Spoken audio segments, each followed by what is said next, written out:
What is going on, Rebels and Rebelettes, and welcome to the Week 10 of the MPL versus Danekii at the St. Louis Sableyes. This week I'm bringing AV, Assault Vested, Letros, Eviolite, Dustclops, I don't know what other set you'd run, Calm Leftovers on my loadout, because I know some people think I either run Bold or I either run Calm. I'm running Calm this time. I'm running Choice Banded Duran, I'm running Adamant on Bisharp. I'm also running Jolly on Durant. Okay, there we go. I'm running Timid on Mega Gardevoir. And for his team, he has a Nidoqueen, a Mega Medicham, Zoroark, Armaldo, Emboar, and Tornadus. And without further ado, guys, let's get this battle straight underway. So, this battle was actually done like 10 to 5 minutes ago. I've been so busy with school lately, I haven't really had the time, to sit down and actually, focus on the MPL, but anyways, here we are now. So right here, I thought that he was going to lead off with his Zoroark, so that's why I led off with the Electros. And luckily for me, I am able to get out the Volt Switch, and I get that nice little chunk of damage off from the Emboar, and I get a nice little Pivot Switch. And right here, I knew that this thing carried Wild Charge, so I went right out into my Dustclops. And luckily for me, I do pack the Psychic, but he's actually going to go for the Will-O-Wisp, and that actually kind of surprised me, because I did not think that, I think it's kind of interesting how he ran Will-O-Wisp on the Emboar.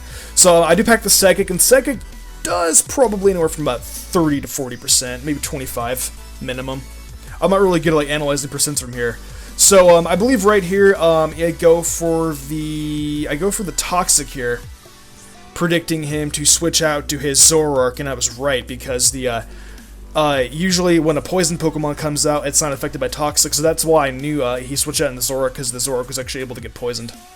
So right here I knew that I needed, I definitely needed Dustclops later on in the match, so I immediately switch out and say, hell no, we need something else to come and take hits from this guy. So I go out to my Milotic, and he actually goes for the knockoff here. And that is going to knock down my leftovers and take me down to around about probably 30% HP. Luckily for me, though, he does take damage from the Life Orb and the Toxic, so damage is slowly going to him, very slowly. And actually goes for the Grass Knot.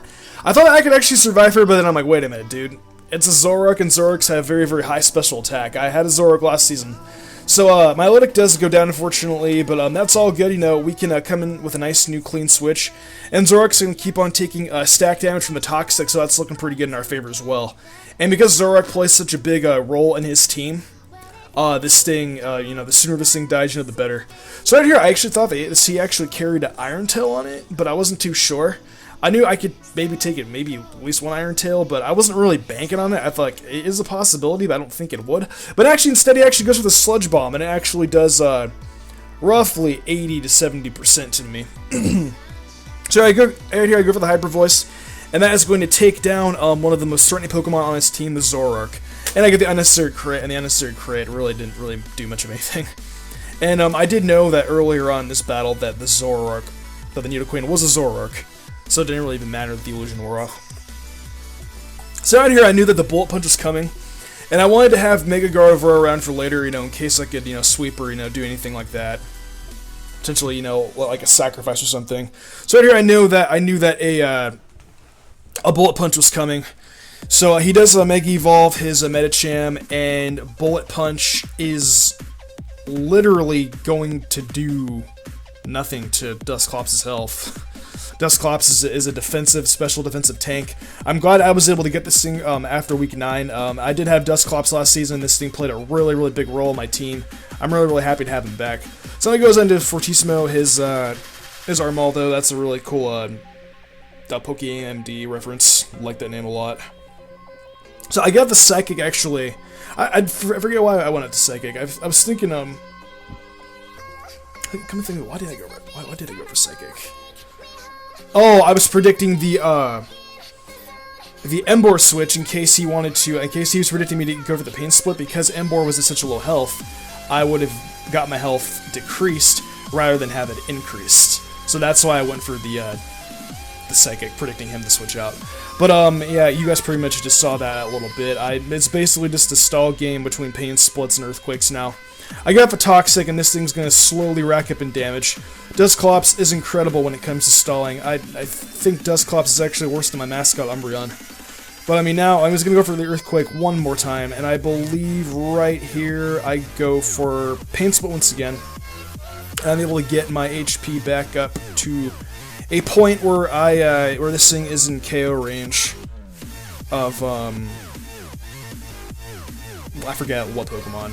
But yeah, he's in KO range, you know, actually no, he's in KO range of Toxic.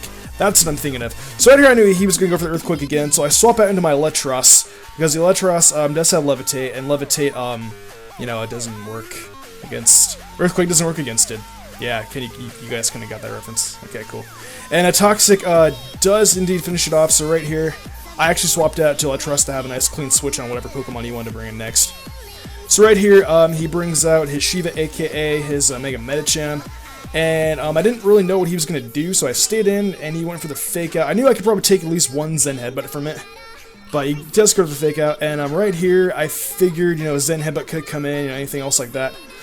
And I go up to my Dusclops, you know, predicting one of those attacks, but luckily for me, since all these dumb status things go away, he goes for the high jump kick, and he actually hits himself, going at pretty low HP. My god, that really played a big role in this fight, you know. I may not, you know, have been able to do damage to this thing, but I mean, you know, a high jump kick, you know, that's, I'll definitely take that. So right here, I knew that, my Choice Banded Durant could outspeed the majority of the things on his team. Also, one of his Pokemon was Scarfed. So right here, I go for the Iron Head, and he's going to bring out his Emboar to take it. And luckily for me, though, it is enough to KO. So that brings down the Emboar, and I have 1 point lined up for my boy, Soldier here. I usually name him Kevin, in case you guys actually watch my battles. I usually name him Kevin for Kevin Durant, but because Dan and I have like this like little thing, me and Danekii, yeah, my opponent, we're really good friends, and we have like this like nickname reference we use for each other. And Soldier is like his nickname, so I brought it, you know, because I wanted to torture him with it. But anyways, moving on, he goes for the Protect. And I knew this thing, I knew I could take a couple hits from this thing, and have to specially attack because, luckily I am Assault Vested, but I believe right here he actually gets a critical hit, and that's unfortunate for me. That's the game we play, no, it's Pokemon. So unfortunately, it does go down. And I knew right here that this thing wasn't Scarfed. That's why I swapped out the Durant earlier, because I thought that it was Scarfed by the way he played it. But I knew that Sucker Punch could also be a thing too, but I didn't really count on him running Sucker Punch. I didn't really think that he would, but you know, it still could have been a possibility. So I go for the Side Shock, and it actually surprises me. Actually, for some reason, like before I went for Side Shock, I'm like, he's got to have a Papaya Berry. And Papaya Berry actually, I think that would have KO'd.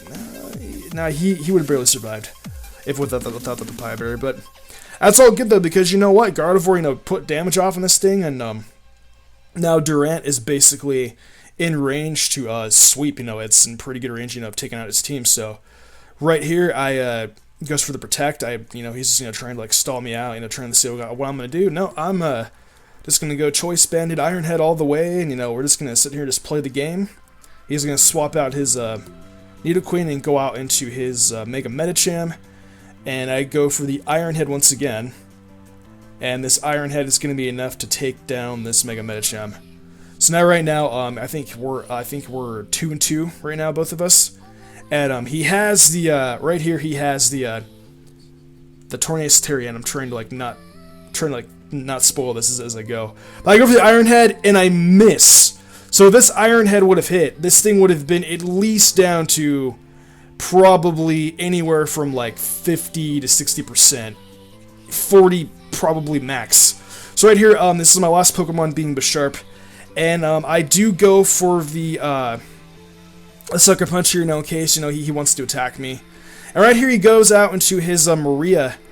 But luckily, I am speed invested in this thing, and I knew that by the way how he was playing his Maria, I knew that for some reason I could outspeed it, because I did have 80 investment in there.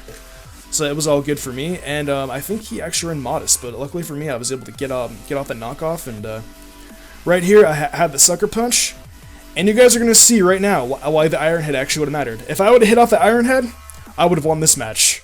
So luckily, for him, not for me, he gets out the break, and down goes my Bisharp. So if I would have hit off that Iron Head, I would have won this match.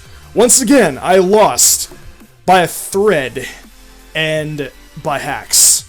I think this has been, maybe like the second or third week. I don't know if last week I'd really count it as like hacks, because Dench and I's match was pretty heated. A couple things in my and Dench's match mattered, but not as much in this match.